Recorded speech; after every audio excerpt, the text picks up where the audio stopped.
This is not going grave, but you're welcome in it. Hey, is it just me or has it been too long since we've talked about an ODST sequel? Well, given that Halo CE is being released again for the 4th or 5th time and poor ODST has been left to waste away at the bottom of the ocean with all its synthetic rain and just hardcore vibes. We don't like you anymore, sweetheart. You know, I think it has been too long, and I think it's time to start lobbying. So today I wanted to take the opportunity to speak directly to Halo Studios and pitch what I believe should be the next Halo game. You know, besides the remake and the multiplayer that they might be making. That's what they say, huh? But other than those two, I think the next Halo game should actually not feature Master Chief as main character at all. Say what? But instead should be a spiritual sequel to Halo 3 ODST. And in the spirit of HALOween, or probably post-HALOween, depending on when I actually finish this video, I think the game should lean more into the horror genre than Halo ever has. And of course, this is no big shocker, right? People have been asking about a horror game in the Halo universe for a long time. But the main antagonist of this game would be, surprise, surprise, the Flood. Game over, man. Game over. And this would do a couple of things. First, it would capitalize and build upon the isolation of a game like ODST, as well as emphasize the vulnerability of not being a Spartan anymore and feeling impenetrable to the Flood. And it might be tricky to find a proper balance gameplay-wise, but I think it would be well worth it to make several sections of the game where you're low on ammo and you almost have to rely more on running and hiding to stay alive, more reminiscent of a game like Outlast or Slender than something like a typical Halo game. Get away! Get away!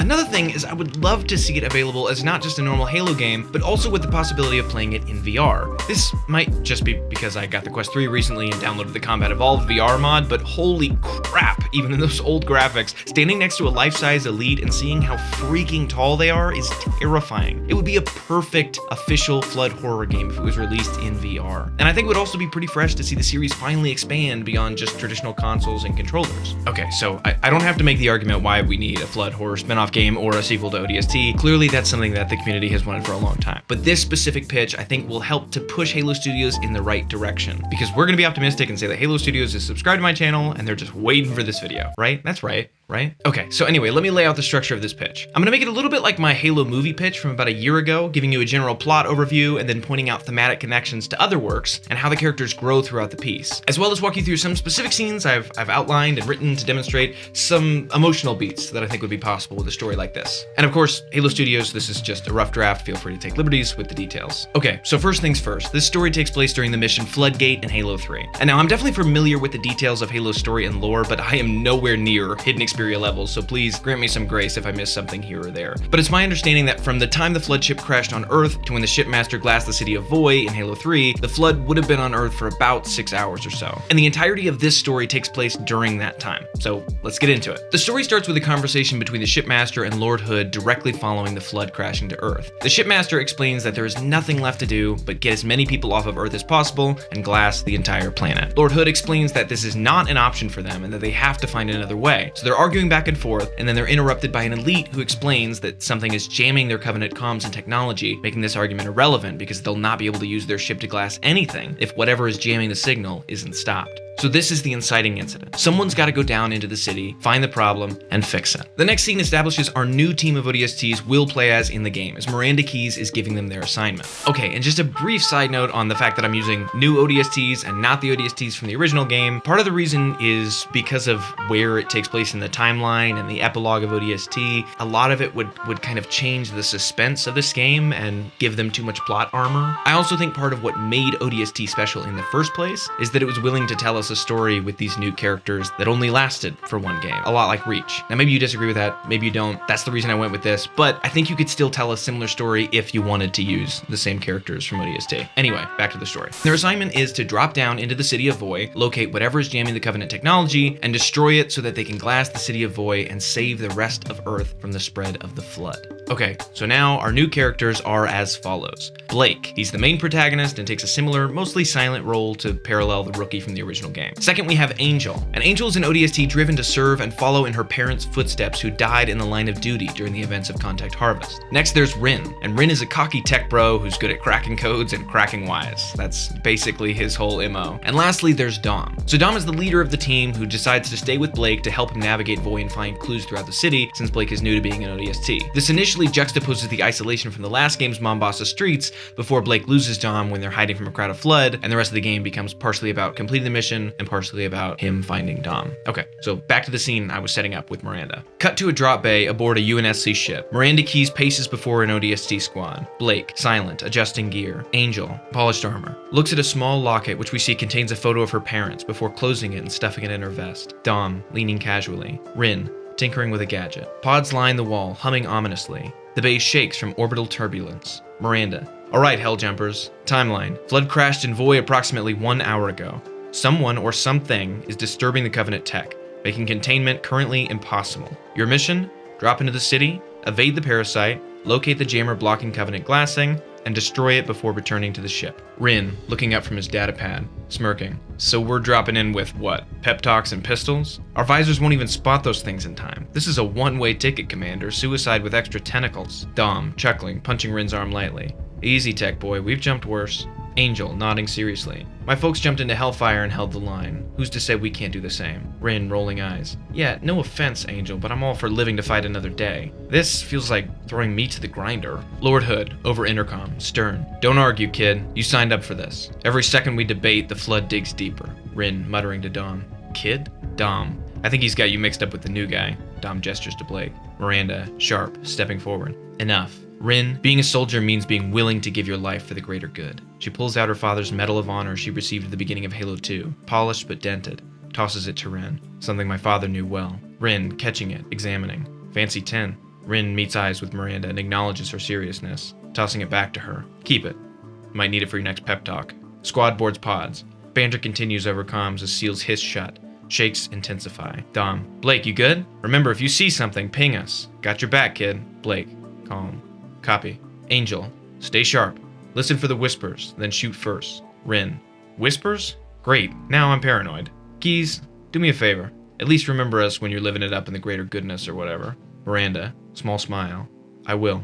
Good luck. Miranda clenches her father's medal in her hands as the drop pods release in the background. Okay, so here's my idea for the layout of the game. Since ODST has missions that follow the levels of Hell in Dante's Inferno, I thought it might be interesting to take a similar tact here and follow the thread from another Hell-related book for our Hell Jumpers, but this time to use the book from 1790 by William Blake called The Marriage of Heaven and Hell. Now this book doesn't have traditional chapters and is more of a collection of arguments, poems, prose, illustrations, and aphorisms, but the main idea is this. Heaven and Hell, good and evil, should not be thought of as either or, and instead should be thought of as both necessary for human existence and progress. Now what I like about this book, other than the fact that it challenges traditional ideas of heaven and hell, is that it's so easy to twist. And I think a twisted reading of this book could lend way to a narrative that the Flood, or the Gravemind more specifically, could try to convince the characters of during the story as he slowly drives them insane during the 6 hours they're on Earth. See, the Gravemind could try to explain to them that the Flood and giving in to the Flood is like this necessary hell that will lead to their ultimate flourishing, like a twisted eternity of combined life and death. Now, I think this is an improper reading of the text, like I said, but I like the idea of the Gravemind acting as a sort of devil figure, spouting out false gospels that allure our ODSTs as their minds become compromised by the Flood. As for the structure of the game, my idea is to have it follow the 4 main sections of Blake's book, which are Mission 1, Don't Argue, Kid. This is the introduction cutscene, which includes the scene I read just a moment ago, and sets up the plot of the game and their initial drop. It also nicely parallels the introduction to Blake's book, which is just called The Argument. Now, Mission 2 is called Voice of the Devil, which will be a parallel to both the second section of Blake's book, which is also called just Voice of the Devil, as well as the Mombasa Streets level from the first ODST game. So this level will be a similar open world style level where initially Dom and Blake are sent off into the dark streets of Void, surrounded by the screams and shrieks of the Flood in the distance, hence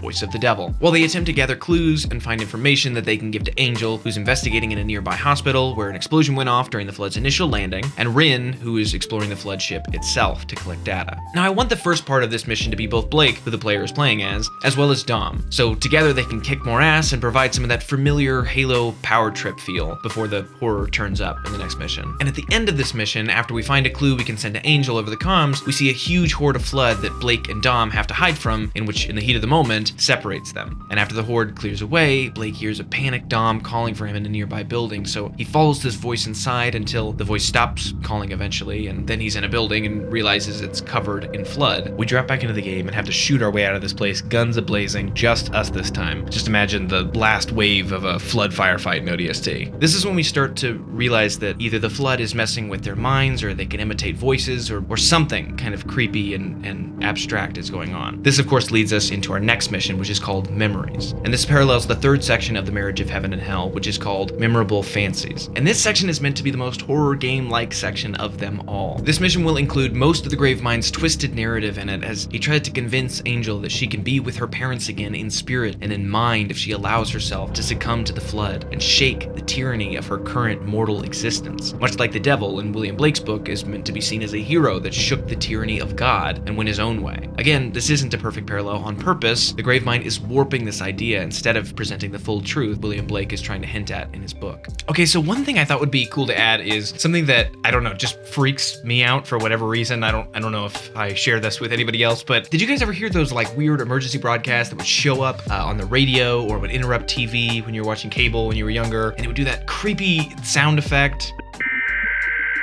And then this like robotic voice would come on and say like, this is a National Weather Alert Service broadcast, whatever, and stay indoors, don't do this, don't do whatever. There's all these like analog horrors that have taken advantage of that like creepy feeling, like if something bad was happening, this is how we would find out. The National Weather Service in Austin, San Antonio has issued a severe thunderstorm warning for. So it sort of like hits that like real feeling, like, oh crap, it's very real feeling. And I think that would be really cool if it's just like there were like monitors lit up throughout the city. Instead of Virgil, like from the original ODST, if we had this guy named Theo, who's like the National Alert Service. So he's not as much of a comforting sounding character, but more of just like a constant warning that's sort of echoing through the empty streets and the empty hallways of the buildings of Voy to kind of keep that just, I don't know, creepiness and like you shouldn't be here-ness alive throughout the game. I think that would give me the creeps if I was watching it. And again, I have a small scene for the opening cutscene of this mission to help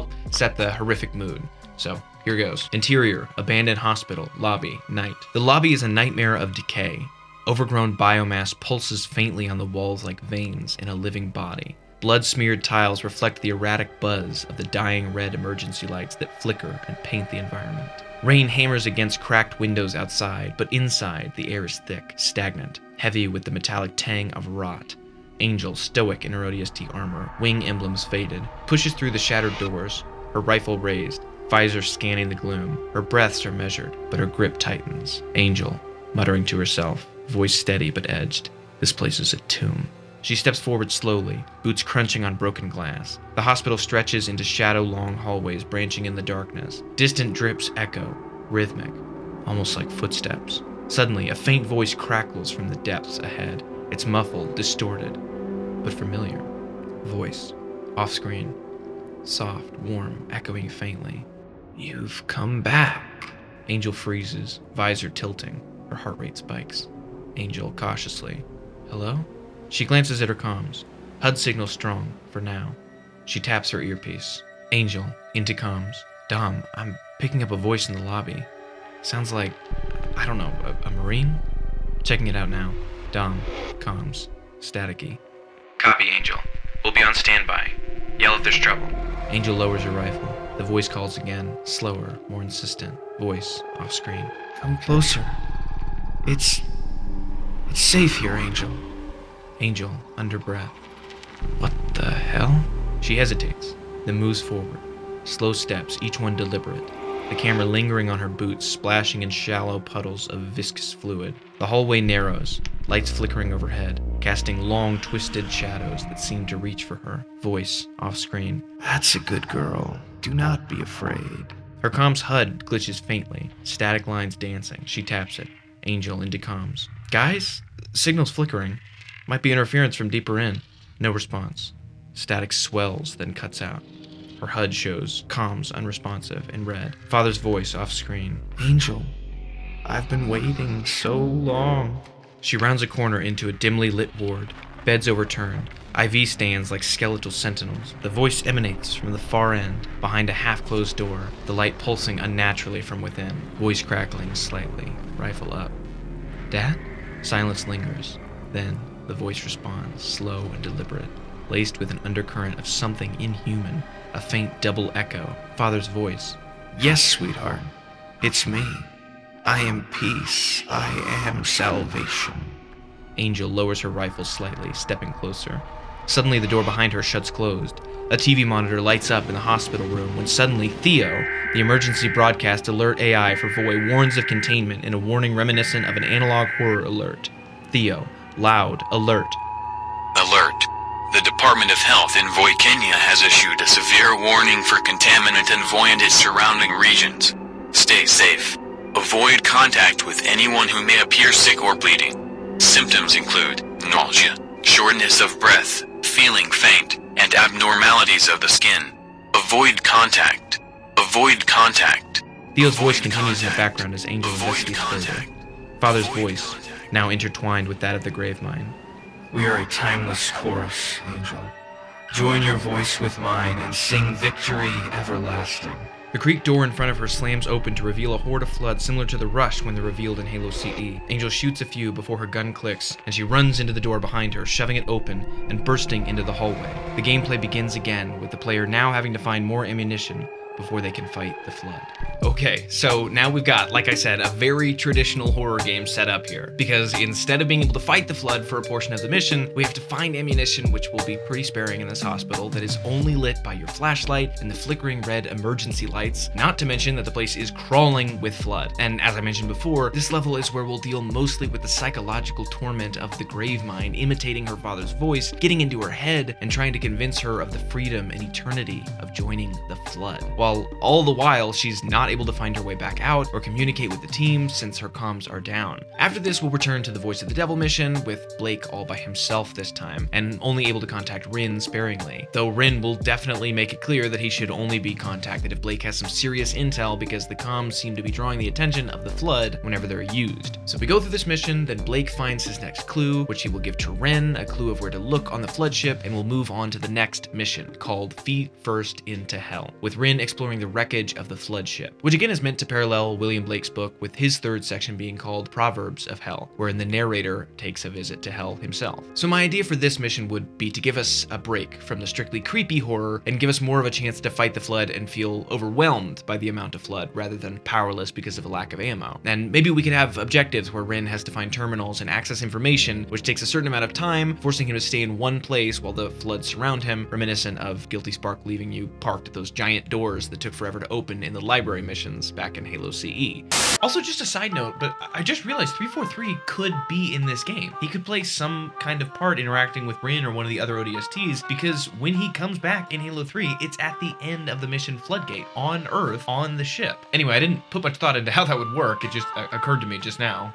So he's stuck gathering intel, fighting off the Flood in these singular spots as he kind of pinpoints where this source is coming from. And then after all that, he gets the last piece of data, which, like I said, helps pinpoint the signal jammer and where it's coming from. And in the cutscene, we should have him fight off the Flood that eventually overwhelm him, but he'll be able to relay the information back to Blake just before he is overtaken completely by the Flood. Then we move on to the final mission, which is called Liberty for Almost All, paralleling the section A Song of Liberty from the Marriage of Heaven and Hell. And this mission will follow Blake directly after he receives the coordinates to the source of the problem. And this mission will consist of the player in a desperate sprint to the finish, while you're being chased by the terrifying, screeching Flood the entire way. I also like the idea of Blake getting injured at some point so he can't move fast anymore, and he's running low on ammo so every shot will count. And I'll have to get up close and personal to the Flood to make sure that the shot actually kills them, which in VR, this would be incredibly intense and add to the drama of the end. Once Blake makes it to the building where the source is coming from, he finds an assault rifle full of ammo, so now he can really fight off the Flood. But just to make it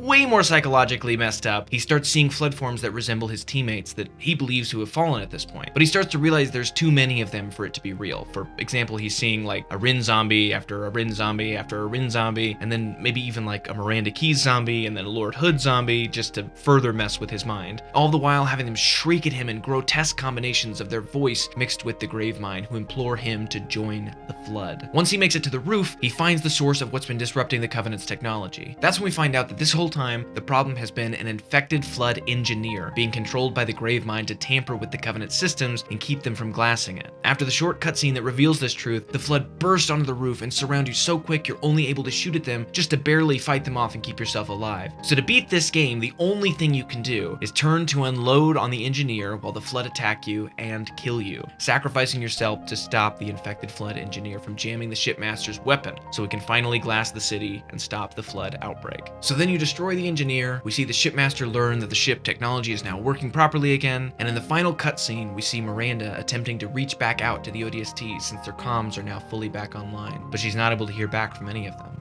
After a minute, we cut to see Dom find Angel in the abandoned hospital. Turns out they're still alive, but now Angel's talking crazy, kind of like Jenkins in Halo CE, like, don't get near me, and wants to shoot at Dom. But Dom's able to snap some sense back into her and explain that she didn't give in to the Flood and that she's gonna be okay. Then they hear Miranda on the comms reaching back out to them, and we fade to black. After that, we'll cut to them on the ship recovering and talking to Miranda about what happened to Rin and Blake. Dom will say something like, those kids turned out to be real heroes, I guess. Miranda will reflect on this, clearly affected by it, saying something like, yeah, gave their lives for it. We then return to a remastered version of the cutscene in Halo 3 with the Chief and Miranda walking onto the Pelican and sharing a look before we see a closer shot of Miranda's face, revealing her grief for the fallen soldiers that allowed them to continue their mission. She pulls from her pocket the Medal of Honor that was given to her by Lord Hood in Halo 2. She sheds a single tear, reflecting on her words with Rin in the beginning, and turns to Chief, getting a single head nod in return. As the music swells, we cut to the credits. And there you go. That's my idea. By the way, Halo Studios, it's free for you to use and take and do whatever you want with. All I ask is for a shout out in the credits or something.